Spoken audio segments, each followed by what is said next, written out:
aduna aikoina taptana tabam kaksangi akoi hojik isorgi maramda haibiramani na ai isorgi maramda haikam ai pabung duga ai kano tawjage aikoina isor ama lai haiba tharagadi isor amadu ubiyu. If there is a God, you must see it, see Him.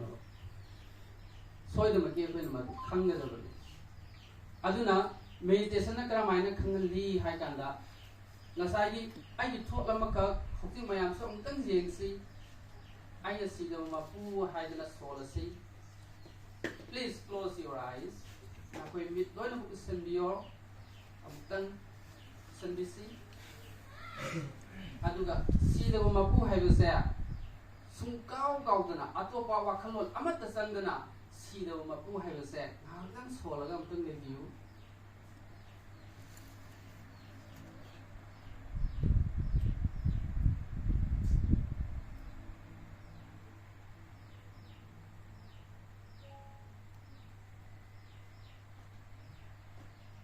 Okay, we pangto pidasi.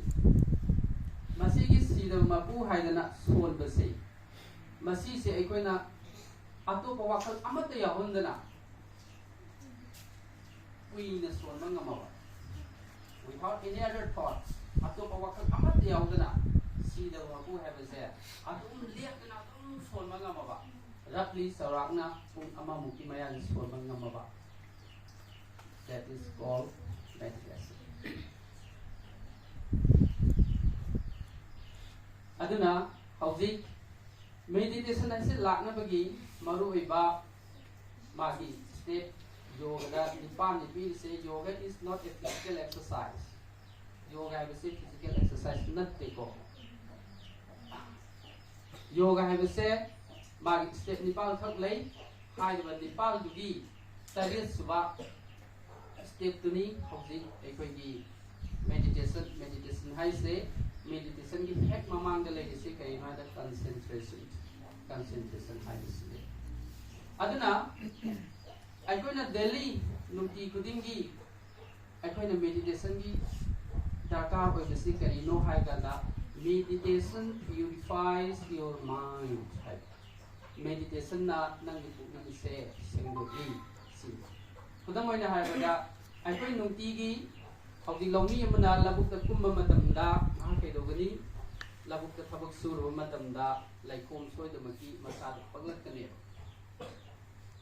hairi paglai ba masada palai ba laikom ado yumda numidang warangi matamda adana samphongani iluja thongani aduga masagi oiba tongan asengba sakam laino konane. If aikoina madu samphoktraba na hayengju musatlaba labukta hayeng jung mulai kom tera kanewa adu sumu sam thoktraba bathak jung satloba lai phom tera kanewa hanjan sum lai khom tera ta gadi mamai thangdai kari do ka mamai thangdai kari do ta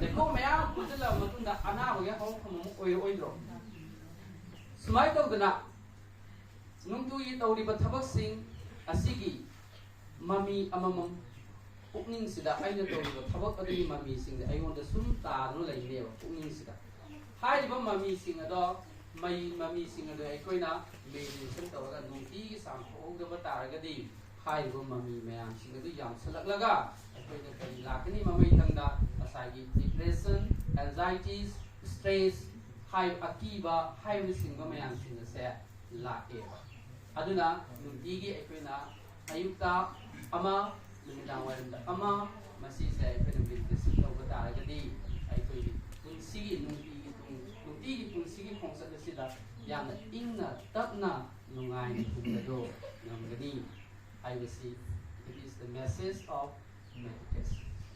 Meditation na mayam da iba kedol duni aduga karigumba nungti meditation sing am kita betul yumba laba sangsar le mi amana marakta asengba mafam haibe laifam na singba natraga asana singba da satpiraga makoy pautak sing adu taraga hafta amagi numit taruknida aikoina sansargi marumda khalba wakal mayamsing ado akhoi pauktaksingna loina hoksan thokpiraga aikoi taruna pukning tasingna leibiraga punsije khwaidagi hena nungaiba ingtappa punsi mare ama phangasi hairaga ai matang asida